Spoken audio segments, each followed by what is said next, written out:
ਚੰਡੀਗੜ੍ਹ ਦੇ ਮੁਲਾਜ਼ਮਾਂ ਨੂੰ ਇੱਕ ਤਰ੍ਹਾਂ ਦੇ ਨਾਲ ਕਿਹਾ ਜਾ ਰਿਹਾ ਕਿ ਤੋਹਫਾ ਦੇ ਕੇ ਗਏ ਨੇ। ਕੋਈ ਤੋਹਫਾ ਨਹੀਂ ਦੇ ਕੇ ਗਏ, ਇਹ ਪੰਜਾਬ ਦੇ ਅਧਿਕਾਰਾਂ ਦੇ ਉੱਤੇ ਧਾਵਾ ਬੋਲ ਕੇ ਗਏ ਆ। ਪੰਜਾਬ ਦੀ ਜਿਹੜੀ ਥੋੜਾ ਬਹੁਤਾ ਕੰਟਰੋਲ ਸੀ ਇੱਥੇ ਦੇ ਐਡਮਿਨਿਸਟ੍ਰੇਸ਼ਨ ਦੇ ਉੱਤੇ, ਉਸ ਦੇ ਉੱਤੇ ਧਾਵਾ ਬੋਲਿਆ ਗਿਆ ਹੈ, ਜਿਸ ਦੇ ਨਾਲ ਪੰਜਾਬ ਦੇ ਜਿਹੜੇ ਸੂਝਵਾਨ ਲੋਕ ਆ ਉਹਨਾਂ ਨੂੰ ਇਸ ਗੱਲ ਦਾ ਬਹੁਤ ਦੁੱਖ ਪਹੁੰਚਿਆ, ਸ਼ੌਕ ਪਹੁੰਚਿਆ। ਪਹਿਲਾਂ ਲਾਹੌਰ ਦੇ ਕੈਪੀਟਲ ਸੀ ਕੰਪੋਜ਼ਿਟ ਪੰਜਾਬ ਦੀ, ਉਹ ਗਵਾਈ। ਉਸ ਤੋਂ ਬਾਅਦ ਸ਼ਿਮਲਾ ਕੈਪੀਟਲ ਬਣੀ, ਉਹ ਗਵਾਈ। ਆ ਨਵੀਂ ਇੱਕ ਕੈਪੀਟਲ ਸਿਰਜੀ, ਉਸ ਦੇ ਉੱਤੇ ਵੀ ਮਤਲਬ ਉਹ ਵੀ ਗਵਾਈ, ਔਰ ਉਸ ਨੂੰ ਉਹਨਾਂ ਨੇ ਯੂਨੀਅਨ ਟੈਰੀਟਰੀ ਬਣਾ ਦਿੱਤਾ। ਹਾਲਾਂਕਿ ਜਿੰਨੀਆਂ ਰੀਆਰਗਨਾਈਜੇਸ਼ਨ ਇੰਡੀਅਨ ਸਟੇਟਸ ਦੀਆਂ ਹੋਈਆਂ, ਉਹਨਾਂ ਵਿੱਚ ਜਿਹੜੀਆਂ ਕੈਪੀਟਲ ਸੀਗੇ ਉਹ ਪੇਰੈਂਟ ਸਟੇਟਾਂ ਕੋਲ ਗਈਆਂ। ਪੱਖਪਾਤ ਸਿਰਫ ਤੇ ਸਿਰਫ ਸਿੱਖਾਂ ਜਾਂ ਪੰਜਾਬ ਦੇ ਨਾਲ ਕੀਤਾ ਗਿਆ। ਜਿਹੜੀ ਰੀਆਰਗਨਾਈਜੇਸ਼ਨ ਐਕਟ ਹੈ ਉਸ ਦੀਆਂ ਧਾਰਾਂ ਨੂੰ ਤੋੜ ਦਿੱਤਾ ਉਹਨਾਂ ਨੇ। ਜਿਹੜੇ EMPLOYE ਹੋਣਗੇ ਉਹ ਸੈਂਟਰ ਸਰਕਾਰ ਦੇ। ਕੌਣ EMPLOYE ਹੋਣਗੇ? ਬਿਹਾਰ ਦੇ ਹੋਣਗੇ, ਹਰਿਆਣੇ ਦੇ ਹੋਣਗੇ, ਦਿੱਲੀ ਦੇ ਹੋਣਗੇ। ਧੱਕਾ ਹੈ, ਧੱਕਾ ਕੀਤਾ ਜਾ ਰਿਹਾ ਪੰਜਾਬ ਦੇ ਨਾਲ। ਔਰ ਇਹਨਾਂ ਦੇ ਮੁੱਦੇ ਉਠਾਏ ਜਾਣੇ ਚਾਹੀਦੇ ਸੀ ਰਾਜ ਸਭਾ ਦੇ ਵਿੱਚ। ਤਾਂ ਰਾਜ ਸਭਾ ਦਾ ਕਿਹੜਾ ਮੈਂਬਰ ਉਠਾਏਗਾ? ਰਾਘਵ ਚੱਡਾ ਉਠਾਏਗਾ, ਜਿਹਨੂੰ ABC ਨਹੀਂ ਪਤਾ ਰੀਆਰਗਨਾਈਜੇਸ਼ਨ ਐਕਟ ਕੀ ਚੀਜ਼ ਹੈਗਾ। ਤੋ ਇਹ ਸਾਰੀ ਦੀ ਸਾਰੀ ਬਹੁਤ ਵੱਡੀ ਕੰਸਪੀਰੇਸੀ ਅਗੇਂਸਟ ਪੰਜਾਬ। ਮਾਨ ਕਹਿੰਦੇ ਮੈਂ ਸੰਘਰਸ਼ ਕਰਾਂਗਾ। ਉਹ ਭਗਵੰਤ ਮਾਨ ਕੀ ਸੰਘਰਸ਼ ਕਰੂ? ਜਦੋਂ 5 ਬੰਦੇ ਨੋਮੀਨੇਟ ਕੀਤੇ ਜਾ ਰਹੇ ਸੀ ਤਾਂ ਹੱਥ ਬੰਨ੍ਹ ਕੇ ਤਾਂ ਉਹਨਾਂ ਦੇ ਕੋਲ ਖੜਾ ਸੀ।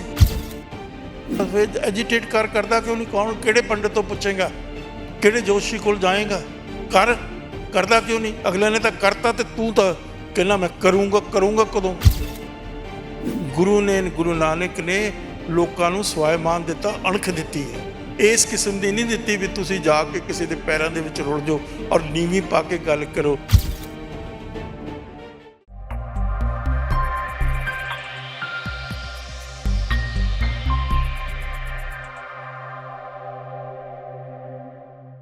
TV 84 ਇੰਡੀਆ ਦੇ ਨਾਲ ਜੁੜੇ ਹੋ। ਮੈਂ ਰਜਿੰਦਰ ਸਿੰਘ ਸਭਰਾ ਫਤਿਹ ਅਰਜ਼ ਕਰਦਾ ਹਾਂ। ਵਾਹਿਗੁਰੂ ਜੀ ਕਾ ਖਾਲਸਾ, ਵਾਹਿਗੁਰੂ ਜੀ ਕੀ ਫਤਿਹ।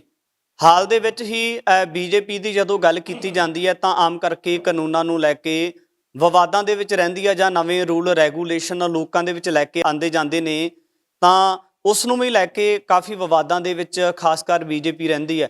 ਤਾਂ ਮੌਜੂਦਾ ਸਮੇਂ ਦੇ ਵਿੱਚ ਵੀ ਚੰਡੀਗੜ੍ਹ ਦੇ ਵਿੱਚ ਜਿਹੜਾ ਮੁਲਾਜ਼ਮਾਂ ਨੂੰ ਲੈ ਕੇ ਰੂਲ ਤਬਦੀਲ ਕੀਤੇ ਗਏ ਨੇ, ਉਹ ਰੂਲਾਂ ਨੂੰ ਲੈ ਕੇ ਕਾਫੀ ਚਰਚਾ ਬਣੀ ਹੋਈ ਹੈ। ਵੱਖ-ਵੱਖ ਵਿਦਵਾਨਾਂ ਦੇ ਵੱਲੋਂ ਜਾਂ ਹੋਰ ਧਿਰਾਂ ਦੇ ਨਾਲ ਜਿਹੜੇ ਸੰਬੰਧਿਤ ਲੋਕ ਨੇ, ਉਹਨਾਂ ਦੇ ਵੱਲੋਂ ਇਹ ਜਿਹੜੇ ਰੂਲ ਚੇਂਜ ਕੀਤੇ ਗਏ ਨੇ ਮੁਲਾਜ਼ਮਾਂ ਵਾਸਤੇ, ਤਾਂ ਕਿਤੇ ਨਾ ਕਿਤੇ ਇੱਕ ਵੱਡੀ ਆਲੋਚਨਾ ਕੀਤੀ ਜਾ ਰਹੀ ਹੈ। ਤਾਂ ਇਸੇ ਵਿਸ਼ੇ ਦੇ ਉੱਪਰ ਗੱਲਬਾਤ ਕਰਾਂਗੇ। ਸਾਡੇ ਨਾਲ ਇੱਕ ਬੜੀ ਪਿਆਰੀ ਸ਼ਖਸੀਅਤ ਡਾਕਟਰ ਗੁਰਦਰਸ਼ਨ ਸਿੰਘ ਢਿੱਲੋਂ ਜੁੜੇ ਨੇ, ਅਸੀਂ ਉਹਨਾਂ ਦੇ ਨਾਲ ਗੱਲਬਾਤ ਕਰ ਲੈਂਦੇ ਹਾਂ। ਡਾਕਟਰ ਸਾਹਿਬ, ਸਭ ਤੋਂ ਪਹਿਲਾਂ ਸਵਾਗਤ ਹੈ ਜੀ। ਹਾਂਜੀ, ਬੜੀ ਮਿਹਰਬਾਨੀ ਤੁਹਾਡੀ। ਤੁਹਾਨੂੰ ਵੀ, ਤੁਹਾਡੇ ਸਤਿਕਾਰਤ ਸਰੋਤਿਆਂ ਨੂੰ ਬੜੇ ਪਿਆਰ ਨਾਲ, ਸਤਿਕਾਰ ਨਾਲ ਵਾਹਿਗੁਰੂ ਜੀ ਕਾ ਖਾਲਸਾ, ਵਾਹਿਗੁਰੂ ਜੀ ਕੀ ਫਤਿਹ। ਡਾਕਟਰ ਸਾਹਿਬ, ਸਭ ਤੋਂ ਪਹਿਲਾਂ ਮੁੱਢਲਾ ਸਵਾਲ ਇਹ ਹੈ, ਜਿਹੜੇ ਅਮਿਤ ਸ਼ਾਹ ਦੇ ਵੱਲੋਂ ਗ੍ਰਹਿ ਮੰਤਰੀ ਚੰਡੀਗੜ੍ਹ ਦੇ ਵਿੱਚ ਆਉਂਦੇ ਆ, ਤਾਂ ਜਿਹੜਾ ਕਹਿ ਸਕਦੇ ਆ ਕਿ ਚੰਡੀਗੜ੍ਹ ਦੇ ਮੁਲਾਜ਼ਮਾਂ ਨੂੰ ਇੱਕ ਤਰ੍ਹਾਂ ਦੇ ਨਾਲ ਕਿਹਾ ਜਾ ਰਿਹਾ ਕਿ ਤੋਹਫਾ ਦੇ ਕੇ ਗਏ ਨੇ, ਤਾਂ ਉਹ ਜਿਹੜੇ ਤੋਹਫੇ ਦੀ ਬਾਬਤ ਜਾਣਨਾ ਚਾਹੁੰਦੇ ਕਿ ਜਿਹੜੇ ਰੂਲ ਤਬਦੀਲ ਕੀਤੇ ਗਏ ਨੇ ਉਹ ਅਸਲ ਦੇ ਵਿੱਚ ਰੂਲ ਪਹਿਲਾਂ ਕੀ ਸੀ ਔਰ ਹੁਣ ਰੂਲ ਕਿਹੜੇ ਬਣਾਏ ਗਏ ਨੇ? ਜਿਹੜੇ ਕੋਈ ਤੋਹਫਾ ਨਹੀਂ ਦੇ ਕੇ ਗਏ, ਇਹ ਪੰਜਾਬ ਦੇ ਅਧਿਕਾਰਾਂ ਦੇ ਉੱਤੇ ਧਾਵਾ ਬੋਲ ਕੇ ਗਏ ਆ, ਔਰ ਪੰਜਾਬ ਦੇ ਅਧਿਕਾਰਾਂ ਨੂੰ ਮਤਲਬ ਖੋਹਿਆ ਜਾ ਰਿਹਾ।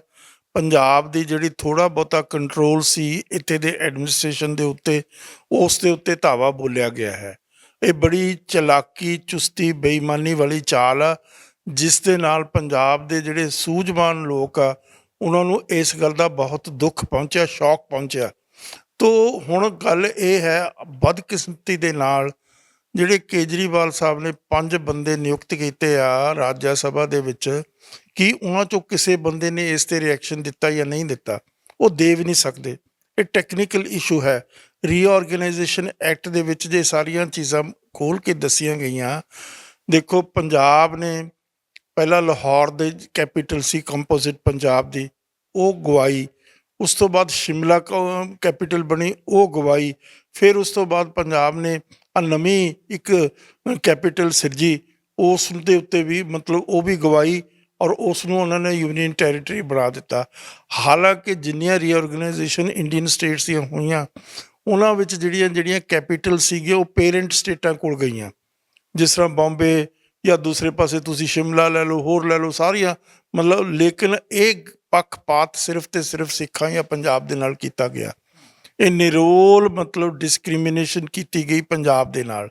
ਤੋ ਇਸ ਕਰਕੇ ਹੁਣ ਵੀ ਫਿਰ ਜਦੋਂ ਰੀਆਰਗਨਾਈਜੇਸ਼ਨ ਪੰਜਾਬ ਤੇ ਹਰਿਆਣੇ ਦੀ ਹੋਈ ਤਾਂ ਉਸ ਵੇਲੇ ਵੀ ਜਿਹੜੀ ਕੈਪੀਟਲ ਸੀ ਜਾਣੀ ਚਾਹੀਦੀ ਸੀ ਪੇਰੈਂਟ ਸਟੇਟ ਨੂੰ, ਬਣੀ ਸੀ ਪੰਜਾਬ ਦੇ ਪੰਜਾਬੀ ਬੋਲਦੇ ਇਲਾਕਿਆਂ ਦੇ ਉੱਤੇ। ਪੰਜਾਬ ਦੇ ਪਿੰਡ ਉਜਾੜੇ ਗਏ ਸੀ ਔਰ ਉਹਨਾਂ ਨੂੰ ਬਹੁਤ ਥੋੜ੍ਹਾ ਮੁਆਵਜ਼ਾ ਦੇ ਕੇ ਦੂਰ ਦੁਰਾਡੇ ਉਹ ਵਿਚਾਰੇ ਬਿਲਕੁਲ ਮਤਲਬ ਘਰੋਂ ਬਾਹਰੋਂ ਮਤਲਬ ਉਜੜ ਗਏ ਸੀਗੇ।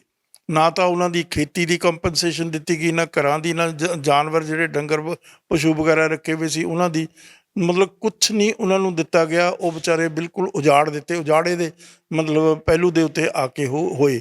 ਲੇਕਿਨ ਬਾਵਜੂਦ ਇਸ ਗੱਲ ਦੇ ਜਦੋਂ ਰੀਆਰਗਨਾਈਜੇਸ਼ਨ ਹੋਈ ਤਾਂ ਜਿਹੜਾ ਚੰਡੀਗੜ੍ਹ ਸੀ ਉਹਨੂੰ ਯੂਨੀਅਨ ਟੈਰੀਟਰੀ ਬਣਾਤਾ। ਔਰ ਉਸ ਤੋਂ ਇਲਾਵਾ ਇਸ ਦੇ ਵਿੱਚ ਉਹਨਾਂ ਨੇ ਕਿਹਾ ਵੀ 60-40 ਦੀ ਰੇਸ਼ੋ ਦੇ ਨਾਲ ਜਿਹੜੇ ਇੱਥੇ ਇੰਪਲਾਇਮੈਂਟ ਹੋਏਗੀ, ਜਿਹੜੇ ਵੱਡੇ ਅਹੁਦੇ ਆ ਉਹਨਾਂ ਨੂੰ ਵੀ ਉਹਨਾਂ ਨੇ ਕਿਹਾ ਆਹ ਪੰਜਾਬ ਦਾ ਹੋਏਗਾ, ਆਹ ਹਰਿਆਣੇ ਦਾ ਹੋਏਗਾ। ਫਿਰ ਉਸ ਤੋਂ ਬਾਅਦ ਦੇਖੋ ਉਹਨਾਂ ਨੇ ਕਿਹਾ ਵੀ ਜਿਹੜਾ ਚੰਡੀਗੜ੍ਹ ਦਾ ਕਲੇਮ ਕਰਨ ਦੇ ਲਈ ਵੀ ਚਲੋ ਚੰਡੀਗੜ੍ਹ ਦਾ ਜਿਹੜਾ ਸਭ ਤੋਂ ਵੱਡਾ ਐਡਮਿਨਿਸਟ੍ਰੇਟਰ ਹੋਏਗਾ ਉਹ ਪੰਜਾਬ ਦਾ ਗਵਰਨਰ ਹੋਏਗਾ, ਔਰ ਪੰਜਾਬ ਦੇ ਗਵਰਨਰ ਨੂੰ ਕੁਝ ਅਖਤਿਆਰਾਤ ਵੀ ਦਿੱਤੇ ਗਏ। ਸਮਝੇ ਕਿ ਨਹੀਂ, ਇਹ ਚੰਡੀਗੜ੍ਹ ਦੀ ਐਡਮਿਨਿਸਟ੍ਰੇਸ਼ਨ ਸਪੈਸ਼ਲੀ ਐਡਮਿਨਿਸਟ੍ਰੇਸ਼ਨ ਦੇ ਲਈ। ਲੇਕਿਨ ਹੁਣ ਤਾਂ ਮਤਲਬ ਹੱਦਾਂ ਹੀ ਮੁਕਾ ਦਿੱਤੀਆਂ ਅਮਿਤ ਸ਼ਾਹ ਨੇ। ਜਿਹੜੀ ਰੀਆਰਗਨਾਈਜੇਸ਼ਨ ਐਕਟ ਹੈ ਉਸ ਦੀਆਂ ਧਾਰਾ ਨੂੰ ਤੋੜ ਦਿੱਤਾ ਉਹਨਾਂ ਨੇ। ਉਸ ਦੇ ਵਿੱਚ ਜੋ ਮੰਨਿਆ ਗਿਆ ਸੀ ਉਸ ਨੂੰ ਉਹਨਾਂ ਨੇ ਖ਼ਤਮ ਕਰ ਦਿੱਤਾ ਵੀ ਇੱਥੇ ਚੰਡੀਗੜ੍ਹ ਦੇ ਵਿੱਚ ਜਿਹੜੇ ਇੰਪਲਾਈ ਹੋਣਗੇ ਉਹ ਸੈਂਟਰ ਸਰਕਾਰ ਦੇ। ਉਹ ਕੌਣ ਇੰਪਲਾਈ ਹੋਣਗੇ? ਬਿਹਾਰ ਦੇ ਹੋਣਗੇ, ਹਰਿਆਣੇ ਦੇ ਹੋਣਗੇ, ਦਿੱਲੀ ਦੇ ਹੋਣਗੇ। ਸਵਾਲ ਤਾਂ ਹੈ ਪੰਜਾਬ ਦੀ ਰਾਜਧਾਨੀ ਪੰਜਾਬ ਦੇ ਮਤਲਬ ਅਧਿਕਾਰ ਖੇਤਰ ਵਿੱਚ ਪਾਰਟਲੀ ਆਉਂਦੀ ਹੈ 60-40 ਦੀ ਰੇਸ਼ੋ ਦੇ ਨਾਲ, ਤਾਂ ਪੰਜਾਬ ਦੇ ਇੰਪਲਾਈਜ਼ ਕਿਉਂ ਨਹੀਂ ਹੋਣਗੇ ਜੀ? ਤੋ ਇਹ ਸ਼ਰਾਰਤ ਕੀਤੀ ਜਾ ਰਹੀ ਆ। ਔਰ ਇਸ ਦੇ ਨਾਲ ਜਿਹੜੇ ਔਨ ਡੈਪੂਟੇਸ਼ਨ ਪੰਜਾਬ ਦੇ ਇੰਪਲਾਈਜ਼ ਚੰਡੀਗੜ੍ਹ ਦੇ ਵਿੱਚ ਆਉਂਦੇ 60% ਉਹਨਾਂ ਨੂੰ ਮਤਲਬ ਵਾਪਸ ਜਦੋਂ ਲਿਆ ਜਾਊਗਾ ਤਾਂ ਉਹ ਵਿਚਾਰੇ ਪੰਜਾਬ ਦੇ ਉੱਤੇ ਬੋਝ ਪਊਗਾ। ਔਰ ਜਿਹੜੇ ਲਿਆਂਦੇ ਜਾਣਗੇ ਉਹ ਦਿੱਲੀ ਤੋਂ ਔਰ ਦੂਸਰੇ ਸੂਬਿਆਂ ਤੋਂ ਲਿਆ ਕੇ ਪੰਜਾਬ ਦੇ ਲੋਕਾਂ ਦੇ ਉੱਤੇ ਠੋਪੇ ਜਾਣਗੇ, ਕਿਉਂ ਤਾਂ ਕੈਪੀਟਲ ਦਾ ਪੰਜਾਬ ਦੀ ਰਹਿਣੀ। ਤੋ ਇਹ ਇੱਕ ਬਹੁਤ ਵੱਡਾ ਪੱਖਪਾਤ ਹੈ, ਬਹੁਤ ਵੱਡੀ ਡਿਸਕ੍ਰਿਮੀਨੇਸ਼ਨ ਹੈ, ਧੱਕਾ ਕੀਤਾ ਜਾ ਰਿਹਾ ਪੰਜਾਬ ਦੇ ਨਾਲ। ਕਿਉਂ ਧੱਕਾ ਕੀਤਾ ਜਾ ਰਿਹਾ? ਕਿਉਂਕਿ ਪੰਜਾਬ ਦੇ ਵਿੱਚ ਸਿੱਖਾਂ ਦੀ ਆਬਾਦੀ ਹੈ। ਔਰ ਉਹੀ ਗੱਲ ਜਿਹੜੀ ਕੇਜਰੀਵਾਲ ਨੇ ਕੀਤੀ, 5 ਬੰਦੇ ਤੂੰ ਨੋਮੀਨੇਟ ਕਰ ਰਿਹਾ, ਭੇਜ ਰਿਹਾ ਰਾਜ ਸਭਾ ਦੇ ਵਿੱਚ, ਇਹ ਸਾਰੀਆਂ ਜਿਹੜੀਆਂ ਡਿਸਕ੍ਰਿਮੀਨੇਸ਼ਨਸ ਹੈਗੀਆਂ ਪੰਜਾਬ ਦੇ ਖਿਲਾਫ ਹੈਗੀਆਂ। ਔਰ ਇਹਨਾਂ ਦੇ ਮੁੱਦੇ ਉਠਾਏ ਜਾਣੇ ਚਾਹੀਦੇ ਸੀ ਰਾਜ ਸਭਾ ਦੇ ਵਿੱਚ। ਤਾਂ ਰਾਜ ਸਭਾ ਦਾ ਕਿਹੜਾ ਮੈਂਬਰ ਉਠਾਏਗਾ? ਰਾਘਵ ਚੱਡਾ ਉਠਾਏਗਾ, ਜਿਹਨੂੰ ABC ਨਹੀਂ ਪਤਾ ਰੀਆਰਗਨਾਈਜੇਸ਼ਨ ਐਕਟ ਕੀ ਚੀਜ਼ ਹੈਗਾ। ਇਸੇ ਤਰੀਕੇ ਨਾਲ ਪਾਠਕ ਉਠਾਏਗਾ, ਉਹਨੂੰ ABC ਨਹੀਂ ਪਤਾ ਰੀਆਰਗਨਾਈਜੇਸ਼ਨ ਐਕਟ ਕੀ ਚੀਜ਼ ਆ। ਇਸੇ ਤਰੀਕੇ ਦੇ ਨਾਲ ਉਹ ਅਰੋੜਾ ਜਿਹੜਾ ਉਹ ਬਿਜ਼ਨਸਮੈਨ ਆ, ਔਰ ਦੂਸਰੇ ਪਾਸੇ ਉਹ ਲਵਲੀ ਯੂਨੀਵਰਸਿਟੀ ਦਾ ਜਿਹੜਾ ਮਿੱਤਲ ਆ ਉਹ, ਤੇ ਭੱਜੀ ਨੂੰ ਤਾਂ ਵਿਚਾਰੀ ਨੂੰ ਪਤਾ ਹੀ ਕੱਖ ਨਹੀਂ, ਉਹਦਾ ਇੱਕ ਕ੍ਰਿਕਟਰ ਆ। ਤੋ ਇਹ ਸਾਰੀ ਦੀ ਸਾਰੀ ਬਹੁਤ ਵੱਡੀ ਕੰਸਪੀਰੇਸੀ ਅਗੇਂਸਟ ਪੰਜਾਬ। ਔਰ ਉਸ ਕੰਸਪੀਰੇਸੀ ਨੂੰ ਅਨਫੋਲਡ ਕਰਨਾ ਚਾਹੀਦਾ ਔਰ ਐਜੀਟੇਟ ਕਰਨਾ ਚਾਹੀਦਾ peacefully, non violently against this kind of policies followed by the central government and also by Kejriwal. Kejriwal भी उन्ना ही गुनाहगार है जिन्ना सेंट्रल सरकार है। और इसे तरीके नाल देखो पंजाब आ जिहड़ा चंडीगढ़ का हुण कुछ महीनों की गल आ, इत्थे दे इलैक्ट्रिसिटी बोर्ड सी, उन्हों का डिपार्टमेंट सी, वो बड़ा समूथली चल रहा सी। इत्थे बड़े मतलब किते कोई मौका हुंदा जो बिजली जाती है, वरना जाती नहीं सी। ऑलमोस्ट 24/7 इत्थे बिजली रहिंदी है। लेकिन वो सारे महकमे तो बिजली खो के उहदी प्राइवेटाइजेशन कर दित्ती। वो 250 करोड़ रुपया अर्न करके दिंदे सीगे जिहड़े सरकारी मुलाजम सी, वो तोड़ के उन्होंने वो अडानी नूं हैंडओवर कर दित्ती है। तो इसे तरीके दे नाल पंजाब यूनिवर्सिटी नूं भी कंट्रोल किया जा रहा है। पंजाब यूनिवर्सिटी बड़ा वड्डा हैरीटेज है पंजाब दे लोकां दा। और वो देखो उजड़ के आई लाहौर तो, फिर गई सोलन, सोलन तो आई चंडीगढ़, हुण वो सारा कंट्रोल सेंटर अपने हत्थ च लै रहा। इस तरीके नाल PGI दा होर बड़े बड़े जिहड़े अदारे आ इस शहर दे विच, उन्हां दे उत्ते सारा ਉਹ ਆਪਣੇ ਕੰਟਰੋਲ 'ਚ ਲੈ ਰਹੇ ਆ। ਇਹ ਇੱਕ ਮੈਂ ਤਾਂ ਸਮਝਦਾ ਧਾਵਾ ਬੋਲਿਆ ਗਿਆ ਪੰਜਾਬ ਦੇ ਉੱਤੇ। ਸਾਹਿਬ ਜਦੋਂ ਵੀ ਬੀਜੇਪੀ ਕੋਈ ਕਾਨੂੰਨ ਲੈ ਕੇ ਆਉਂਦੀ ਹੈ ਜਾਂ ਕੋਈ ਉਹ ਰੂਲ ਰੈਗੂਲੇਸ਼ਨ ਕਾਇਮ ਕਰਦੀ ਹੈ ਤਾਂ ਵੱਡੀ ਤਾਦਾਦ ਦੇ ਵਿੱਚ ਜਿਹੜਾ ਬੁੱਧੀਜੀਵ ਵਰਗ ਹੈ ਉਹਨਾਂ ਦੇ ਵੱਲੋਂ ਆਲੋਚਨਾ ਕੀਤੀ ਜਾਂਦੀ ਹੈ। ਤਾਂ ਜਿਨ੍ਹਾਂ ਵਾਸਤੇ ਕਾਨੂੰਨ ਬਣਾਏ ਗਏ, ਮੁਲਾਜ਼ਮਾਂ ਦੀ ਗੱਲ ਕਰ ਲਈਏ, ਉਹਨਾਂ ਵਾਸਤੇ ਲਾਓ ਜਿਹੜਾ ਕਹਿ ਸਕਦੇ ਹਾਂ ਕਿ ਇੱਕ ਤਰ੍ਹਾਂ ਦੇ ਨਾਲ ਰੂਲ ਰੈਗੂਲੇਸ਼ਨ ਨਵਾਂ ਕਾਇਮ ਕੀਤਾ ਗਿਆ ਜਿਨ੍ਹਾਂ ਲੰਮੇ ਸਮੇਂ ਤੋਂ ਮੰਗ ਚੱਲਦੀ ਸੀ। ਤਾਂ ਪਰ ਜਿਨ੍ਹਾਂ ਵਾਸਤੇ ਬਣਾਇਆ ਗਿਆ ਉਹ ਤਾਂ ਇਸ ਫੈਸਲੇ ਦਾ ਸਵਾਗਤ ਕਰ ਰਹੇ ਨੇ। ਨਹੀਂ, ਸਵਾਗਤ ਕੌਣ ਕਰ ਰਿਹਾ? ਜਿਹੜੇ ਪੰਜਾਬ ਦੇ ਮੁਲਾਜ਼ਮ ਆ ਔਨ ਡੈਪੂਟੇਸ਼ਨ ਆ ਯੂਨੀਅਨ ਟੈਰੀਟਰੀ ਦੇ ਵਿੱਚ, ਹਰਿਆਣਾ ਦੇ ਮੁਲਾਜ਼ਮ ਆ ਉਹ ਔਨ ਡੈਪੂਟੇਸ਼ਨ ਆ, ਉਹਨਾਂ ਦਾ ਪੇਰੈਂਟ ਡਿਪਾਰਟਮੈਂਟ ਤਾਂ ਪੰਜਾਬ ਤੇ ਹਰਿਆਣਾ ਹੀ ਆ। ਯੂਨੀਅਨ ਟੈਰੀਟਰੀ ਦੇ ਤਾਂ ਬਹੁਤ ਥੋੜ੍ਹੇ ਮੁਲਾਜ਼ਮ ਇੱਥੇ ਹੈਗੇ ਚੰਡੀਗੜ੍ਹ ਦੇ ਵਿੱਚ। ਤੋ ਇਹ ਗੱਲ ਭੁਲੇਖਾ ਪਾਇਆ ਜਾ ਰਿਹਾ। ਹੁਣ ਜਿਹੜੇ ਪੰਜਾਬ ਦੇ ਮੁਲਾਜ਼ਮ ਆ ਉਹਨਾਂ ਦੀ ਜਿਹੜੀ ਏਜ ਆਫ ਰਿਟਾਇਰਮੈਂਟ ਆ 58 ਆ, ਉਹ ਤਾਂ ਜਦੋਂ ਇਹ ਸਾਰਾ ਲਾਗੂ ਹੋ ਜਾਏਗਾ ਤਾਂ ਵਾਪਸ ਪੰਜਾਬ ਚਲੇ ਜਾਣਗੇ। ਔਰ ਇਸੇ ਤਰੀਕੇ ਨਾਲ ਹਰਿਆਣਾ ਦੇ ਜਿਹੜੇ ਮੁਲਾਜ਼ਮ ਹਰਿਆਣੇ ਚਲੇ ਜਾਣਗੇ ਤਾਂ ਉਹ ਗਵਰਨ ਹੋਣਗੇ ਪੰਜਾਬ ਦੇ ਰੂਲਸ ਰੈਗੂਲੇਸ਼ਨਸ ਤੇ ਕਾਨੂੰਨ ਦੇ ਮੁਤਾਬਕ। ਭਾਜਪਾ ਦੇ ਭਾਈਵਾਲ ਕੈਪਟਨ ਅਮਰਿੰਦਰ ਸਿੰਘ ਦੀ ਗੱਲ ਕਰ ਲਈਏ ਤਾਂ ਹਾਲ ਦੇ ਵਿੱਚ ਕਹਿੰਦੇ ਨੇ ਕਿ ਇਸ ਮਸਲੇ ਨੂੰ ਲੈ ਕੇ ਜਿਹੜੇ ਆਮ ਲੋਕ ਹੈ ਉਹਨਾਂ ਨੂੰ ਗੁੰਮਰਾਹ ਕੀਤਾ ਜਾ ਰਿਹਾ। ਇਹ ਬਹੁਤ ਲਾਹੇਵੰਦ ਜਿਹੜਾ ਇੱਕ ਤਰ੍ਹਾਂ ਦੇ ਨਾਲ ਕਹਿ ਸਕਦੇ ਫੈਸਲਾ ਕਹਿ ਰਹੇ ਨੇ। ਜਿਹੜਾ ਅਮਰਿੰਦਰ ਸਿੰਘ ਆ ਉਸਨੇ ਬਹੁਤ ਘੁਟਾਲੇ ਕੀਤੇ ਆ, ਬਹੁਤ ਬੜਾ ਕਰਪਸ਼ਨ ਕੀਤੀ ਆ 4.5 ਸਾਲ ਪੰਜਾਬ ਦੇ ਵਿੱਚ, ਔਰ ਕੀਤਾ ਕੱਖ ਨਹੀਂ। ਕੋਈ ਡਿਵੈਲਪਮੈਂਟ ਨਹੀਂ ਕੀਤੀ, ਕੋਈ ਕਿਸੇ ਕਿਸਮ ਦੀ ਇੰਪਰੂਵਮੈਂਟ ਨਹੀਂ ਕੀਤੀ ਪੰਜਾਬ ਦੇ ਵਿੱਚ। ਸਾਰਾ ਐਡਮਿਨਿਸਟ੍ਰੇਸ਼ਨ ਆਪ ਚਲਾਉਂਦਾ ਰਿਹਾ, ਪੈਸੇ ਖਾਂਦਾ ਰਿਹਾ, ਔਰ ਜਿਹੜੀ ਅਰੂਸਾ ਸੀ ਉਸ ਦੇ ਨਾਲ ਰੰਗਰਲੀਆਂ ਮਨਾਉਂਦਾ ਰਿਹਾ। ਹੁਣ ਉਹ ਕਿਉਂਕਿ ਉਸ ਨੇ ਇਸ ਕਿਸਮ ਦੇ ਘੁਟਾਲੇ ਕੀਤੇ ਆ, ਉਹ ਇਨਕਮ ਟੈਕਸ ਦੇ ਵੀ ਸਕੈਨਰ ਦੇ ਉੱਤੇ ਆ, ਈਡੀ ਦੇ ਵੀ ਸਕੈਨਰ ਦੇ ਉੱਤੇ ਵੀ ਆ, ਹੋਰ ਜਿਹੜੇ ਬਾਹਰ ਉਹਨਾਂ ਦੇ ਅਕਾਊਂਟ ਆ, ਜਿਹੜੀ ਅਮਰਿੰਦਰ ਸਿੰਘ ਦੀ ਵਾਈਫ ਆ ਔਰ ਉਹਦੇ ਮੁੰਡੇ ਦੇ ਉੱਤੇ ਉਹਦੇ ਇਨਕਮ ਟੈਕਸ ਦੇ ਕੇਸ ਚੱਲਦੇ ਆ, ਉਹਦੇ ਤੇ ਉਹਦੇ ਜਮਾਈ ਦੇ ਉੱਤੇ ਕੇਸ ਰਜਿਸਟਰ ਹੋਇਆ ਹੈਗਾ ਕਰਪਸ਼ਨ ਦਾ। ਤਾਂ ਉਹ ਸਾਰੀਆਂ ਚੀਜ਼ਾਂ ਤੋਂ ਖਹਿੜਾ ਛਡਵਾਉਣ ਦੇ ਲਈ, ਕਿਉਂਕਿ ਉਹ ਬੜੀਆਂ ਬੇਈਮਾਨੀਆਂ, ਬੜੇ ਘੁਟਾਲੇ, ਬੜੀਆਂ ਰਿਸ਼ਵਤਖੋਰੀ ਆ ਸਾਰੇ ਟੱਬਰ ਦੀ, ਉਸ ਨੂੰ ਬਚਾਉਣ ਦੇ ਲਈ ਉਹਨਾਂ ਦੀ ਗੋਦੀ 'ਚ ਬੈਠਾ ਜੋ ਉਹ ਕਹਿੰਦੇ ਆ ਉਹੀ ਉਹ ਬੋਲੀ ਜਾਂਦਾ ਹੈਗਾ। ਤਾਂ ਉਸ ਦੀ ਤਾਂ ਮਤਲਬ ਬੜੀ ਸਪਸ਼ਟ ਜਿਹੜੀ ਗੱਲ ਆ ਉਸ ਨੂੰ ਸਮਝਿਆ ਜਾ ਸਕਦਾ ਹੈਗਾ। ਜੇ ਆਪਾਂ ਗੱਲ ਕਰੀਏ ਤਾਂ ਚੰਡੀਗੜ੍ਹ ਦੀ ਜਦੋਂ ਗੱਲ ਕੀਤੀ ਜਾਂਦੀ ਹੈ ਤਾਂ ਪੰਜਾਬ ਦੇ 28 ਪਿੰਡਾਂ ਨੂੰ ਉਜਾੜ ਕੇ ਪੰਜਾਬ ਦੀ ਹਿੱਕ ਦੇ ਉੱਪਰ ਜਿਹੜਾ ਚੰਡੀਗੜ੍ਹ ਕਾਇਮ ਕੀਤਾ ਜਾਂਦਾ ਹੈ ਤਾਂ ਉਹ ਜਿਹੜਾ ਕੇਂਦਰ ਸ਼ਾਸਿਤ ਪ੍ਰਦੇਸ਼ ਬਣਾ ਦਿੱਤਾ ਜਾਂਦਾ ਹੈ। ਤਾਂ ਹਾਲ ਦੇ ਵਿੱਚ ਜਦੋਂ ਕੋਈ ਕੇਂਦਰ ਦੇ ਵੱਲੋਂ ਇਸ ਤਰ੍ਹਾਂ ਦਾ ਫੈਸਲਾ ਲਿਆ ਜਾਂਦਾ ਜਾਂ ਗਾਹੇ ਬਗਾਹੇ ਚੋਣਾਂ ਦਾ ਸਮਾਂ ਆਉਂਦਾ ਜਾਂ ਕੋਈ ਇਸ ਤਰ੍ਹਾਂ ਦੀ ਸਰਗਰਮੀ ਹੁੰਦੀ ਹੈ ਤਾਂ ਜਿਹੜੀਆਂ ਰਵਾਇਤੀ ਪਾਰਟੀਆਂ ਦੀ ਗੱਲ ਕਰ ਲਈਏ, ਰਾਜਸੀ ਧਿਰਾਂ ਨੇ ਪੰਜਾਬ ਦੇ ਅੰਦਰ ਸਰਗਰਮ ਰਹੀਆਂ ਨੇ। ਸ਼੍ਰੋਮਣੀ ਅਕਾਲੀ ਦਲ ਬਾਦਲ ਦੀ ਗੱਲ ਕਰਦੇ ਹਾਂ, ਚਾਹੇ ਕਾਂਗਰਸ ਦੀ ਗੱਲ ਕਰਦੇ ਹਾਂ, ਤਾਂ ਆਮ ਕਰਕੇ ਬਹੁਤ ਵੱਡੇ ਵੱਡੇ ਬਿਆਨ ਦਿੱਤੇ ਜਾਂਦੇ ਨੇ ਕਿ ਜਿਹੜਾ ਪੰਜਾਬ ਦੇ ਹੱਕਾਂ ਦੇ ਉੱਪਰ ਡਾਕਾ ਮਾਰਿਆ ਜਾ ਰਿਹਾ ਹੈ। ਤਾਂ ਅਮਲੀ ਜਾਮਾ ਉਹਨਾਂ ਦੇ ਵੱਲੋਂ ਕਿਉਂ ਨਹੀਂ ਪਹਿਨਾਇਆ ਜਾਂਦਾ, ਸੰਘਰਸ਼ ਕਿਉਂ ਨਹੀਂ ਕੀਤਾ ਜਾਂਦਾ? ਅਮਲੀ ਜਾਮਾ ਕਿਉਂਕਿ ਇਸ ਹਵਾਮ ਦੇ ਵਿੱਚ ਸਾਰੇ ਨੰਗੇ ਆ। ਕਾਂਗਰਸ ਨੇ ਜਿਸ ਕਿਸਮ ਦੀਆਂ ਬੇਈਮਾਨੀਆਂ ਪੰਜਾਬ ਦੇ ਨਾਲ ਕੀਤੀਆਂ, ਪਾਣੀਆਂ ਦੇ ਮਸਲੇ ਦੇ ਉੱਤੇ ਤੁਸੀਂ ਦਰਿਆਈ ਪਾਣੀਆਂ ਦੇ ਮਸਲੇ ਦੀ ਗੱਲ ਲੈ ਲਓ, ਇਸੇ ਤਰੀਕੇ ਨਾਲ ਪੰਜਾਬ ਦੀ ਵੰਡ ਦੀ ਤੁਸੀਂ ਗੱਲ ਕਹਿ ਲਓ, ਰੀਆਰਗਨਾਈਜੇਸ਼ਨ ਜਿਹੜੀ ਕਰਵਾਈ ਆ ਉਹ ਤਾਂ ਕਾਂਗਰਸ ਨੇ ਹੀ ਕਰਵਾਈ ਆ। ਉਸ ਦੇ ਵਿੱਚ ਵੀ ਪੰਜਾਬ ਦੇ ਨਾਲ ਬੜਾ ਮਤਲਬ ਧੱਕਾ ਹੋਇਆ, ਡਿਸਕ੍ਰਿਮੀਨੇਸ਼ਨ ਹੋਈ ਆ, ਜ਼ਾਤੀਆਂ ਹੋਈਆਂ ਪੰਜਾਬ ਦੇ ਨਾਲ। ਤੋ ਇਹ ਸਾਰੀਆਂ ਗੱਲਾਂ ਦੇ ਵਿੱਚ ਸਾਰੇ ਗੁਨਾਹਗਾਰ ਆ, ਕੋਈ ਇਹਨਾਂ ਦੇ ਵਿੱਚੋਂ ਇਸ ਕਿਸਮ ਦਾ ਨਹੀਂ ਜਿਹੜਾ ਸਾਫ਼ ਸੁਥਰਾ ਹੋਵੇ। ਤੋ ਇਸ ਕਰਕੇ ਹੁਣ ਦੇਖੇ ਭਾਖੜਾ ਬਿਆਸ ਮੈਨੇਜਮੈਂਟ ਬੋਰਡ, ਉਹਦੇ ਵਿੱਚ ਵੀ ਜਿਹੜੀ ਜਿਸ ਤਰੀਕੇ ਦੇ ਨਾਲ ਉਹਦਾ ਕੰਟਰੋਲ ਸਿੱਧੇ ਤੌਰ 'ਤੇ ਆਪਣੇ ਹੱਥ 'ਚ ਲੈ ਲਿਆ, ਜਿਹੜਾ ਪੰਜਾਬ ਤੇ ਹਰਿਆਣਾ ਦੇ ਰਿਪਰੈਜ਼ੈਂਟੇਸ਼ਨਸ ਨੂੰ ਉਹਨਾਂ ਨੂੰ ਐਲੀਮੀਨੇਟ ਕਰਤਾ। ਭਾਖੜਾ ਬਿਆਸ ਮੈਨੇਜਮੈਂਟ ਬੋਰਡ 1966 ਤੋਂ ਪਹਿਲਾਂ ਟੋਟਲ ਪੰਜਾਬ ਦੇ ਕੰਟਰੋਲ 'ਚ ਸੀ, ਲੇਕਿਨ ਜਦੋਂ ਰੀਆਰਗਨਾਈਜੇਸ਼ਨ ਐਕਟ ਇੰਟਰੋਡਿਊਸ ਕੀਤਾ ਉਹਦੀ ਧਾਰਾ 80 ਦੇ ਵਿੱਚ ਉਹਨਾਂ ਨੇ ਉਹ ਕੰਟਰੋਲ ਖੋਹ ਲਿਆ। ਵਾਹਦ ਇੱਕ ਪੰਜਾਬ ਸਟੇਟ ਆ ਹਿੰਦੁਸਤਾਨ ਦੇ ਵਿੱਚ ਜਿਸ ਦਾ ਕੰਟਰੋਲ ਆਪਣੇ ਹੈਡਵਰਕਸ ਦੇ ਉੱਤੇ ਨਹੀਂ ਹੈ, ਵਰਨਾ ਸਾਰੇ ਜਿਹੜੇ ਹੈਡਵਰਕਸ ਆ, ਜੇ ਹਰਿਆਣੇ ਦੇ ਹੈਡਵਰਕਸ ਆ ਉਹ ਹਰਿਆਣੇ ਦੇ ਕੰਟਰੋਲ 'ਚ ਆ। ਤੋ ਹੁਣ ਜਿਹੜੀ ਮਾੜੀ ਮੋਟੀ ਰਿਪਰੈਜ਼ੈਂਟੇਸ਼ਨ ਸੀ ਉਸ ਨੂੰ ਵੀ ਖਤਮ ਕੀਤਾ ਜਾ ਰਿਹਾ। ਤੋ ਇਹ ਸਾਰੀ ਦੀ ਸਾਰੀ ਜਿਹੜੀ ਹੁਣ ਦੇਖੋ ਇਹਨਾਂ ਨੇ 5 ਬੰਦੇ ਰਾਜ ਸਭਾ 'ਚ ਭੇਜੇ ਆ ਕੇਜਰੀਵਾਲ ਨੇ, ਉਹਨਾਂ 'ਚ ਕੋਈ ਬੰਦਾ ਬੋਲਿਆ, ਕੋਈ ਬੰਦੇ ਦਾ ਮੂੰਹ ਖੁੱਲਿਆ, ਕੋਈ ਬੰਦੇ ਨੂੰ ਪਤਾ ਇਸ ਗੱਲ ਦਾ ਵੀ ਕੀ ਰੀਆਰਗਨਾਈਜੇਸ਼ਨ ਐਕਟ ਆ, ਕਿਸ ਤਰੀਕੇ ਨਾਲ ਪੰਜਾਬ ਦੇ ਨਾਲ ਧੱਕਾ ਹੋਇਆ। ਭਗਵੰਤ ਮਾਨ ਕਹਿੰਦੇ ਮੈਂ ਸੰਘਰਸ਼ ਕਰਾਂਗਾ। ਉਹ ਭਗਵੰਤ ਮਾਨ ਕੀ ਸੰਘਰਸ਼ ਕਰੂ? ਜਦੋਂ 5 ਬੰਦੇ ਨੋਮੀਨੇਟ ਕੀਤੇ ਜਾ ਰਹੇ ਸੀ ਤਾਂ ਹੱਥ ਬੰਨ੍ਹ ਕੇ ਤਾਂ ਉਹਨਾਂ ਦੇ ਕੋਲ ਖੜਾ ਸੀ, ਉਹਨੇ ਤਾਂ ਹੱਥ ਚਲਾ ਕੇ ਮਾਰੇ ਰਾਘਵ ਚੱਡਿਆ ਨੇ। ਤਾਂ ਮੇਰਾ ਮਤਲਬ ਉਹ ਸਾਰੇ ਜੱਗ ਨੂੰ ਪਤਾ, ਪੰਜਾਬ ਨੂੰ ਪਤਾ, ਉਸ ਤਸਵੀਰਾਂ ਦੇਖ ਰਿਹਾ ਕਿਸ ਤਰੀਕੇ ਨਾਲ ਉਹਦੇ ਕੇਜਰੀਵਾਲ ਦੇ ਪੈਰਾਂ ਵਿੱਚ ਰੁਲਿਆ ਜਾ ਕੇ, ਔਰ ਕਿਸ ਤਰੀਕੇ ਨਾਲ ਮਤਲਬ ਕਿੰਨਾ ਉਹ ਮਤਲਬ ਹੀਣਤਾ ਭਾਵ ਦੇ ਵਿੱਚ ਪ੍ਰਾਈਮ ਮਿਨਿਸਟਰ ਦੇ ਅੱਗੇ ਖੜਾ ਸੀ। ਤੂੰ ਕੋਈ ਗੁਨਾਹ ਕੀਤਾ, ਤੂੰ ਉਸ ਦੇ ਨਾਲ ਅੱਖ ਮਿਲਾ ਕੇ ਗੱਲ, ਆਪਣਾ ਹੱਕ ਲੈਣਾ, ਆਪਣਾ ਹੱਕ ਲੈਣਾ, ਕੋਈ ਭੀਖ ਨਹੀਂ ਲੈਣੀ। ਤੋ ਇਸ ਕਰਕੇ ਇਹ ਕਮਜ਼ੋਰ ਕਿਸਮ ਦਾ ਨਿਹੱਥਲ ਕੀਤਾ ਹੋਇਆ ਚੀਫ ਮਿਨਿਸਟਰ ਆ ਪੰਜਾਬ ਦਾ। ਇਸ ਦੇ ਵਿੱਚ ਕੋਈ ਸਵੈਮਾਨ ਨਹੀਂ, ਕੋਈ ਅਣਖ ਨਹੀਂ ਹੈ।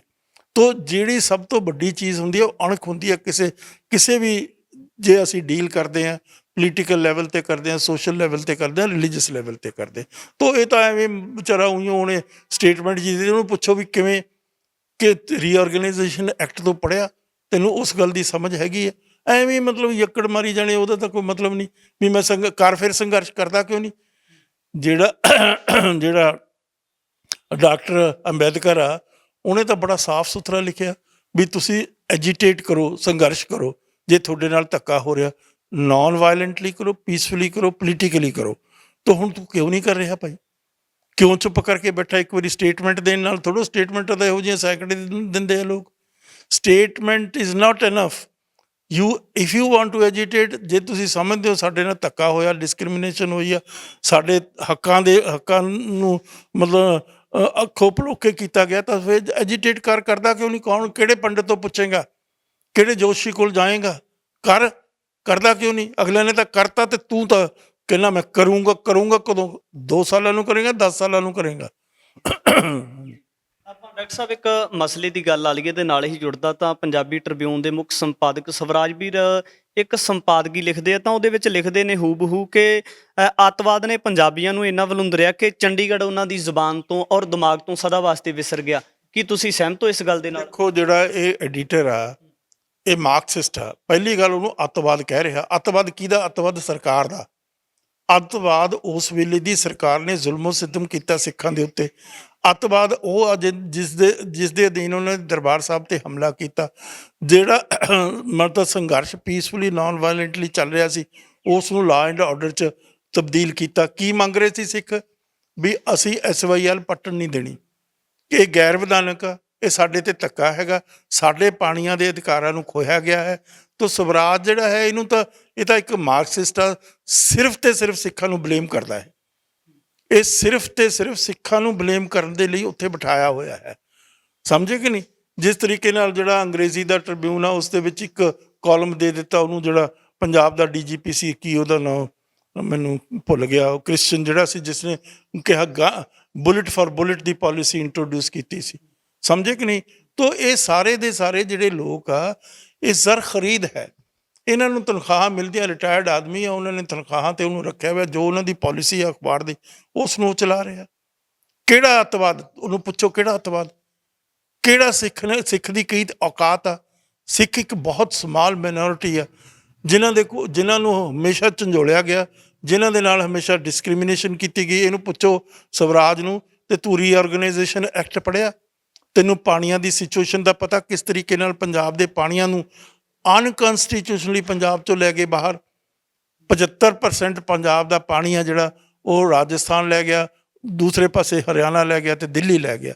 ਜਿਸ ਰੇਸ਼ੋ ਨਾਲ ਪੰਜਾਬ ਦਾ ਪਾਣੀ ਬਾਹਰ ਜਾਂਦਾ, ਸਵਰਾਜ ਨੂੰ ਪੁੱਛੋ ਕਿ ਉਸ ਰੇਸ਼ੇ ਨਾਲ ਹੀ ਹਾਈਡਲ ਪਾਵਰ ਜਾਂਦੀ ਹੈ ਪੰਜਾਬ 'ਚੋਂ ਬਾਹਰ, ਕਿਉਂਕਿ ਹਾਈਡਲ ਪਾਵਰ ਆ ਜਿਹੜੀ ਪਨ ਬਿਜਲੀ ਆ, ਉਹ ਬਾਈ ਪ੍ਰੋਡਕਟ ਆ ਪਾਣੀ ਦੀ। ਸਮਝੇ ਨਹੀਂ? ਤੂੰ ਹੁਣ ਸਵਰਾਜ ਉਈਓ ਉੱਥੇ ਲਿਖੀ ਜਾਂਦਾ, ਹੁਣ ਲਿਖਿਆ ਹੀ ਜਾਵੇ, ਉਹਦੀ ਤਾਂ ਕੋਈ ਔਕਾਤ ਨਹੀਂ। ਸਾਹਿਬ ਇੱਕ ਵੱਡਾ ਸਵਾਲ ਹੈ, ਜਿਹੜੇ ਪੰਜਾਬ ਦੇ ਸੁਹਿਰਦ ਲੋਕ ਹੈ ਜਾਂ ਵਿਦੇਸ਼ਾਂ ਦੇ ਵਿੱਚ ਕਿਤੇ ਨਾ ਕਿਤੇ ਪੰਜਾਬ ਦੀ ਸਰਜ਼ਮੀਨ ਦੇ ਨਾਲ ਜੁੜੇ ਹੋਏ ਲੋਕ ਹੈ, ਉਹਨਾਂ ਦੇ ਮਨ ਦੇ ਵਿੱਚ ਇੱਕ ਸਦਾ ਚਿੰਤਾ ਰਹਿੰਦੀ ਹੈ ਕਿ ਇੱਕ ਗੀਤ ਗਾਇਆ ਜਾਂਦਾ ਸੀ ਪੰਜਾਬੀ ਸੂਬੇ ਵੇਲੇ, ਖਿੜਿਆ ਫੁੱਲ ਗੁਲਾਬ ਦਾ ਚੰਡੀਗੜ੍ਹ ਪੰਜਾਬ ਦਾ। ਕੀ ਇਹ ਜਿਹੜਾ ਗੀਤ ਹੈ ਉਹ ਸੁਪਨਾ ਹੀ ਰਹਿ ਜਾਏਗਾ ਜਾਂ ਇਹ ਸੁਪਨਾ ਸਾਕਾਰ ਵੀ ਹੋਏਗਾ? ਤਾਂ ਮਤਲਬ ਜਿਹੜਾ ਤੁਹਾਡੀ 60% ਵੀ ਜੋ ਤੁਹਾਡੀ ਉਹਦੇ 'ਚ ਪ੍ਰਪੋਰਸ਼ਨ ਹੈਗੀ ਆ ਉਹਦੇ ਅਧਿਕਾਰ ਖੇਤਰ 'ਚ, ਉਹ ਵੀ ਖਤਮ ਕਰ ਦਿੱਤਾ ਜਾਏਗਾ। ਖਤਮ ਕਰਨ ਦੇ ਲਈ ਉਹਨਾਂ ਨੇ ਪ੍ਰੋਸੈਸ ਸ਼ੁਰੂ ਕਰ ਦਿੱਤਾ ਹੈਗਾ। ਸਮਝੇ ਕਿ ਨਹੀਂ? ਜਿਸ ਤਰੀਕੇ ਨਾਲ ਟੋਟਲ ਕੰਟਰੋਲ ਆ ਜਿਹੜਾ ਭਾਖੜਾ ਬਿਆਸ ਮੈਨੇਜਮੈਂਟ ਦਾ, ਉਹਨਾਂ ਨੇ ਆਪਣੇ ਕੋਲ ਲੈ ਲਿਆ। ਤਾਂ ਸਾਰੇ ਦਾ ਸਾਰਾ ਜਿਹੜਾ ਸਿਲਸਿਲਾ ਹੈ ਉਹ ਮਤਲਬ ਇੱਕ ਬੜੇ ਛੜਯੰਤਰ ਦੇ ਅਧੀਨ ਪੰਜਾਬ ਦੇ ਵਿਰੋਧ ਦੇ ਵਿੱਚ, ਸਿੱਖਾਂ ਦੇ ਵਿਰੋਧ 'ਚ, ਕਿਉਂਕਿ ਪੰਜਾਬ ਦੇ ਵਿੱਚ ਸਿੱਖਾਂ ਦੀ ਆਬਾਦੀ ਆ, ਤਾਂ ਇਹ ਵਰਚੁਅਲੀ ਅਲਟੀਮੇਟਲੀ ਸਿੱਖਾਂ ਦੇ ਵਿਰੋਧ 'ਚ ਆ ਸਾਰੀ ਗੱਲ ਜਿਹੜੀ ਹੈਗੀ। ਤੋ ਕੇਜਰੀਵਾਲ ਤਾਂ ਸਿੱਖਾਂ ਦਾ ਬਹੁਤ ਵਿਰੋਧੀ ਹੈ। ਉਸਨੇ ਆਪਣੇ ਸਰਕਾਰ ਦੇ ਵਿੱਚ ਦਿੱਲੀ 'ਚ ਕਦੇ ਸਿੱਖ ਮਿਨਿਸਟਰ ਹੀ ਨਹੀਂ ਬਣਾਇਆ, ਸਮਝ ਕੇ ਸ਼ੂਦਰ ਨਹੀਂ ਮਿਨਿਸਟਰ ਬਣਾਇਆ। ਉਹ ਤਾਂ ਮਤਲਬ ਬਹੁਤ ਕੱਟੜ ਕਿਸਮ ਦਾ ਤਵਸਵੀ ਹਿੰਦੂ ਹੈ। ਔਰ ਉਸੇ ਕਰਕੇ ਉਸਨੇ ਜਿਹੜੇ 5 ਬੰਦੇ ਲਾਏ ਆ ਉਹਨਾਂ ਤੋਂ ਤੁਸੀਂ ਅਸੈਸਮੈਂਟ ਲਾ ਲਓ ਵੀ ਉਹ ਕੌਣ ਆ। ਕੀ ਉਸ ਨੂੰ ਕੋਈ ਸਿੱਖ ਪੱਗ ਵਾਲਾ ਨਜ਼ਰ ਨਹੀਂ ਸੀ ਆਉਂਦਾ ਪੰਜਾਬ ਦੇ ਵਿੱਚੋਂ? ਕੀ ਉਸ ਨੂੰ ਕੋਈ ਪੜ੍ਹਿਆ ਲਿਖਿਆ ਸੂਝਵਾਨ ਜਿਹੜਾ ਨੀਤੀਵਾਨ ਹੁੰਦਾ, ਜਿਹੜਾ ਸਮਝਦਾ ਹੁੰਦਾ ਪੰਜਾਬ ਦੀਆਂ ਸਮੱਸਿਆਵਾਂ ਨੂੰ, ਉਹ ਨਹੀਂ ਸੀ ਨਜ਼ਰ ਆਉਂਦਾ? ਸਮਝੇ ਕਿ ਨਹੀਂ? ਇਹ ਸਾਰੀ ਚੀਜ਼ ਜਿਹੜੀ ਹੈ ਇਹ ਬਹੁਤ ਵੱਡੀ ਕੌਨਸਪੀਰੇਸੀ ਆ। ਔਰ ਜਿਹੜਾ ਕੇਜਰੀਵਾਲ ਆ ਉਹਦਾ ਤਾਂ ਜਿਹੜਾ ਅੰਦਰ ਆ ਉਹ ਨੰਗਾ ਹੋ ਗਿਆ। ਕਿਸ ਤਰੀਕੇ ਨਾਲ ਜਿਹੜੇ ਸਾਡੇ ਮਤਲਬ ਜਿਹੜੇ ਬੈਠੇ ਆ ਕੈਦੀ, ਉਹਨਾਂ ਦੇ ਉੱਤੇ ਕਿੰਨਾ ਜ਼ੁਲਮੋ ਸਿਤਮ ਹੋ ਰਿਹਾ। ਜਿੰਨੀਆਂ ਸਜ਼ਾਵਾਂ ਦਿੱਤੀਆਂ ਜੁਡੀਸ਼ਰੀ ਨੇ ਉਹ ਭੁਗਤ ਚੁੱਕੇ ਆ ਵਿਚਾਰੇ। ਔਰ ਉਹਨਾਂ ਨੂੰ ਕਿਸ ਤਰੀਕੇ ਦੇ ਨਾਲ ਬੰਦੀ ਬਣਾ ਕੇ ਰੱਖਿਆ ਹੋਇਆ, ਤੇ ਕਿਸ ਤਰੀਕੇ ਨਾਲ ਪ੍ਰੋਫੈਸਰ ਭੁੱਲੂ ਨੂੰ ਬੰਦੀ ਬਣਾ ਕੇ ਰੱਖ ਰਿਹਾ ਹੈ। ਤੇ ਇਹਦੇ ਬਾਰੇ ਇਹਦੀ ਅਸਲੀਅਤ ਦਾ ਤਾਂ ਸਾਨੂੰ ਪਤਾ ਹੈਗਾ। ਤੋ ਮੇਰਾ ਮਤਲਬ ਕਹਿਣ ਦਾ ਹੈ, ਸਾਡੇ ਲਈ ਕੋਈ ਹਮਦਰਦ ਨਹੀਂ ਹੈ ਇਸ ਮੁਲਕ ਦੇ ਵਿੱਚ। ਹਰ ਪੱਤਾ ਪੱਤਾ ਸਾਡਾ ਵੈਰੀ ਆ, ਕਿਉਂਕਿ ਸਾਡੇ ਕੋਲ ਇੱਕ ਐਸਾ ਗੁਰੂ ਦੇ ਦਿੱਤਾ ਹੋਇਆ ਮੈਸੇਜ ਸਰਬੱਤ ਦੇ ਭਲੇ ਦਾ। ਇਹ ਹੈਗਾ ਸਾਰਾ ਟੋਟਲੀ ਡਿਸਕ੍ਰਿਮੀਨੇਟਰੀ ਸਿਸਟਮ, ਜਿਹਦੇ ਵਿੱਚ ਜਿਹੜੇ ਵਿਚਾਰੇ ਸ਼ੂਦਰ ਜਮਾਤ ਆ ਉਸ ਦੇ ਨਾਲ ਕਿੰਨੇ ਧੱਕੇ ਹੁੰਦੇ, ਕਿੰਨਾ ਉਸ ਨਾਲ ਅਨਿਆਏ ਹੁੰਦਾ, ਕਿੰਨਾ ਉਹਨਾਂ ਨਾਲ ਜ਼ੁਲਮ ਸਿਤਮ ਹੁੰਦਾ। ਅਸੀਂ ਤਾਂ ਉਹਨਾਂ ਨੂੰ ਉਹੀ ਸਥਾਨ ਦਿੰਦੇ ਹਾਂ। ਜੇਤਾ ਜੀ, ਭਾਈ ਜੇਤਾ ਜੀ ਰੰਗਰੇਟੇ ਗੁਰੂ ਕੇ ਬੇਟੇ, ਸਾਡੇ ਮਤਲਬ ਸਮਾਜ ਦੇ ਵਿੱਚ ਉਹਨਾਂ ਦਾ ਬਹੁਤ ਉੱਚਾ ਸਥਾਨ ਆ। ਉਹਨਾਂ ਨੇ ਬਹੁਤ ਕੰਟਰੀਬਿਊਟ ਕੀਤਾ ਸਿੱਖ ਧਰਮ ਦੇ ਲਈ, ਸਿੱਖ ਇਤਿਹਾਸ ਦੇ ਵਿੱਚ ਉਹਨਾਂ ਦਾ ਬਹੁਤ ਵੱਡਾ ਨਾਂ ਆ। ਤਾਂ ਇਹ ਤਾਂ ਉਹਨਾਂ ਨੂੰ ਮਲੀਆਮੇਟ ਕਰਦੇ ਆ, ਤਾਂ ਉਹਨਾਂ ਨੂੰ ਘੋੜੀ ਤੇ ਨਹੀਂ ਚੜ੍ਹਨ ਦਿੰਦੇ। ਪਿੰਡਾਂ ਦੇ ਵਿੱਚ ਜਿਹੜੇ ਪੰਜਾਬ ਤੋਂ ਬਾਹਰਲੇ ਪਿੰਡ ਆ ਉਹਦੇ 'ਚ ਵਿਚਾਰਾ ਕੋਈ ਵੀ ਸ਼ੂਦਰ ਘੋੜੀ ਤੇ ਨਹੀਂ ਚੜ੍ਹ ਸਕਦਾ, ਕੋਈ ਮੁੱਛ ਨਹੀਂ ਰੱਖ ਸਕਦਾ। ਕੀ ਗੱਲਾਂ ਇਹ ਮਤਲਬ ਬਿਲਕੁਲ ਹੀ ਇਨਸਾਨੀਅਤ ਦੇ ਵਿਰੋਧ ਦੇ ਵਿੱਚ ਇਸ ਕਿਸਮ ਦੇ ਐਟੀਚਿਊਡ ਆ। ਅੱਜ ਮੁਸਲਮਾਨਾਂ ਨਾਲ ਕੀ ਹੋ ਰਿਹਾ, ਸਿੱਖਾਂ ਨਾਲ ਬਾਹਰ ਕੀ ਹੋ ਰਿਹਾ। ਹੁਣ ਸਮੱਸਿਆਵਾਂ ਤਾਂ ਸਿੱਖਾਂ ਦੀਆਂ ਸੀ, ਤੂੰ ਬਣਾ ਕੇ ਚਾਰੇ ਦੇ ਚਾਰੇ ਹਿੰਦੂ ਉੱਥੇ ਭੇਜਤੇ ਜਿਨ੍ਹਾਂ ਨੂੰ ABC ਨਹੀਂ ਪਤਾ, ਨਾ ਸਿੱਖੀ ਦਾ ਪਤਾ, ਨਾ ਪੰਜਾਬ ਦੇ ਲੋਕਾਂ ਨਾਲ ਜਿਹੜੇ ਧੱਕੇ ਹੋ ਰਹੇ ਉਹਨਾਂ ਬਾਰੇ ਤੈਨੂੰ, ਇਹਨਾਂ ਲੋਕਾਂ ਨੂੰ ਕੋਈ ਸੂਝ ਆ, ਤੇ ਨਾ ਇਹ ਬੋਲਣ ਦੀ ਇਹਨਾਂ 'ਚ ਪੋਟੈਂਸ਼ੀਅਲ ਤੇ ਕੈਪੈਸਿਟੀ ਤੇ ਅੰਡਰਸਟੈਂਡਿੰਗ ਹੈਗੀ। ਤੋ ਇਹ ਸਾਰੇ ਦਾ ਸਾਰਾ ਛੜਯੰਤਰ ਹੈ ਨਾ। ਹੁਣ ਐਵੇਂ ਮਤਲਬ ਕੋਈ ਬੋਲੀ ਜਾਂਦਾ ਵੀ ਹਰਪਾਲ ਚੀਮਾ ਇੱਕ ਪਤਾ ਨਹੀਂ ਮਿਨਿਸਟਰ, ਮੈਂ ਐਂ ਕਰੂੰਗਾ। ਕਰ, ਫਿਰ ਕਰਦਾ ਕਿਉਂ ਨਹੀਂ? ਕੌਣ ਤੈਨੂੰ ਰੋਕਦਾ, ਕੌਣ ਤੈਨੂੰ ਟੋਕਦਾ? ਕਰ, ਜੇ ਤੇਰੇ 'ਚ ਹਿੰਮਤ ਹੈ ਤਾਂ ਕਰ। ਕਿਸੇ ਸੰਘਰਸ਼ ਕਰਨ ਦੇ ਲਈ ਬਹੁਤ ਹਿੰਮਤ ਚਾਹੀਦੀ ਹੈ, ਬਹੁਤ ਤੁਹਾਡੇ ਮਨ ਦੇ ਵਿੱਚ ਇੱਕ ਭਾਵਨਾ ਚਾਹੀਦੀ ਹੈ ਵੀ ਆਹ ਕਿਸੇ ਨਾਲ ਬੇਇਨਸਾਫੀ ਹੋ ਰਹੀ ਆ, ਆਹ ਕਿਸੇ ਨਾਲ ਧੱਕਾ ਹੋ ਰਿਹਾ, ਆਹ ਕਿਸੇ ਨਾਲ ਡਿਸਕ੍ਰਿਮੀਨੇਸ਼ਨ ਹੋ ਰਹੀ ਹੈ, ਮੈਂ ਇਸ ਦੇ ਉੱਤੇ ਆਵਾਜ਼ ਬੁਲੰਦ ਕਰੂੰਗਾ। ਤੋ ਉਸ ਦੇ ਲਈ ਤੁਹਾਡੀ ਆਤਮਾ ਬਹੁਤ ਬਲਵਾਨ ਚਾਹੀਦੀ ਹੈ, ਤੁਹਾਡੇ ਕੋਲ ਬੜੀ ਮੋਰਲ ਸਟਰੈਂਥ ਚਾਹੀਦੀ ਹੈ। ਤਾਂ ਹੀ ਗੁਰੂ ਨਾਨਕ ਨੇ ਗੁਰੂ ਨਾਨਕ ਦੇ ਕੋਲ ਕਿਹੜੇ ਹਥਿਆਰ ਸੀ, ਕਿਹੜੀ ਫੌਜ ਸੀ, ਕਿਹੜੀ ਕਿਸ ਕਿਸਮ ਦੀ ਉਹਦੀ ਇੱਕੋ ਤਾਕਤ ਸੀ ਮੋਰੈਲਿਟੀ ਦੀ, ਜਿਸ ਦੇ ਉੱਤੇ ਉਹਨੇ ਕਹਿਤਾ ਬਾਬਰਿਕ ਜਾਵਰਾਂ ਤੂੰ। ਅੱਖ ਨਾਲ ਅੱਖ ਮਿਲਾ ਕੇ ਗੱਲ ਕੀਤੀ ਸੀ, ਸਿਰ ਚੱਕ ਕੇ ਗੱਲ ਕੀਤੀ ਸੀ। ਗੁਰੂ ਨਾਨਕ ਨੇ ਲੋਕਾਂ ਨੂੰ ਸਵਾਇਮਾਨ ਦਿੱਤਾ, ਅਣਖ ਦਿੱਤੀ ਹੈ। ਇਸ ਕਿਸਮ ਦੀ ਨਹੀਂ ਦਿੱਤੀ ਵੀ ਤੁਸੀਂ ਜਾ ਕੇ ਕਿਸੇ ਦੇ ਪੈਰਾਂ ਦੇ ਵਿੱਚ ਰੁਲ ਜਾਓ ਔਰ ਨੀਵੀਂ ਪਾ ਕੇ ਗੱਲ ਕਰੋ। ਉਹ ਗੁਰੂ ਨੇ ਤਾਂ ਬਹੁਤ ਕੁਛ ਦਿੱਤਾ ਜਿਹੜਾ ਤੁਸੀਂ ਮਤਲਬ ਕਦੇ ਦੇ ਹੀ ਨਹੀਂ ਸਕਦੇ ਗੁਰੂ ਦਾ ਦੇਣ। ਤੋ ਗੁਰੂ ਮਹਾਰਾਜ ਦੀ ਕਿਰਪਾ ਦੇ ਨਾਲ ਸਿੱਖ ਨੂੰ ਦਿੱਤਾ ਵੀ ਸਵਾਇਮਾਨ ਆ, ਅਣਖ ਆ, ਸਿਰ ਚੱਕ ਕੇ ਗੱਲ ਕਰ, ਗੇਰ ਕੇ ਗੱਲ ਨਾ ਕਰ। ਉਸੇ ਵਿੱਚੋਂ ਹੀ ਤੈਨੂੰ ਰਾਹਤ ਮਿਲੇਗੀ, ਉਸੇ 'ਚ ਹੀ ਸਾਲਵੇਸ਼ਨ ਮਿਲੇਗੀ, ਉਸੇ ਵਿੱਚੋਂ ਹੀ ਤੇਰੀ ਅਣਖ ਜਾਗੇਗੀ ਔਰ ਰੱਬ ਤੈਨੂੰ ਯਾਦ ਆਏਗਾ। ਪੰਜਾਬ ਦੀ ਜਵਾਨੀ ਅਤੇ ਕਿਰਸਾਨੀ ਦਾ ਕਿਸ ਤਰ੍ਹਾਂ ਦਾ ਢਾਂਚਾ ਬਣਾਇਆ ਜਾ ਰਿਹਾ ਹੈ, ਜਾਂ ਕਿਉਂਕਿ ਰੁਜ਼ਗਾਰ ਦਾ ਮਸਲਾ ਇੱਕ ਬਹੁਤ ਵੱਡਾ ਕਹਿ ਸਕਦੇ ਕਿ ਸੰਕਟ ਪੈਦਾ ਹੋ ਰਿਹਾ ਆਉਣ ਵਾਲੇ ਸਮੇਂ ਦੇ ਵਿੱਚ, ਕਿ ਅਜਿਹੀਆਂ ਜਿਹੜੀਆਂ ਪੰਜਾਬ ਦੇ ਸਾਹਮਣੇ ਦਰਪੇਸ਼ ਚੁਣੌਤੀਆਂ ਨੇ ਉਹਨਾਂ ਦੇ ਮਸਲੇ ਦਾ ਹੱਲ ਲੱਭਣ ਵਾਸਤੇ ਆਉਣ ਵਾਲੇ ਸਮੇਂ ਦੇ ਵਿੱਚ ਕਿਸ ਤਰ੍ਹਾਂ ਦੀ ਰੂਪ ਰੇਖਾ ਰਹਿ ਸਕਦੀ ਹੈ। ਪੰਜਾਬ ਦੇ ਵਿੱਚ ਜਿਹੜੀਆਂ ਸਰਗਰਮ ਧਿਰਾਂ ਕਹਿ ਸਕਦੇ ਹਾਂ ਕਿ ਉਹ ਆਉਣ ਵਾਲੇ ਸਮੇਂ ਦੇ ਵਿੱਚ ਆਪਣਾ ਕੀ ਯੋਗਦਾਨ ਪਾ ਸਕਦੀਆਂ ਨੇ। ਇਸ ਤਰ੍ਹਾਂ ਦੇ ਤਮਾਮ ਮਸਲੇ ਲੈ ਕੇ ਤੁਹਾਡੇ ਦਰਮਿਆਨ ਹਾਜ਼ਰ ਹੋਵਾਂਗਾ। ਧੰਨਵਾਦ। ਵਾਹਿਗੁਰੂ ਜੀ ਕਾ ਖਾਲਸਾ, ਵਾਹਿਗੁਰੂ ਜੀ ਕੀ ਫਤਿਹ।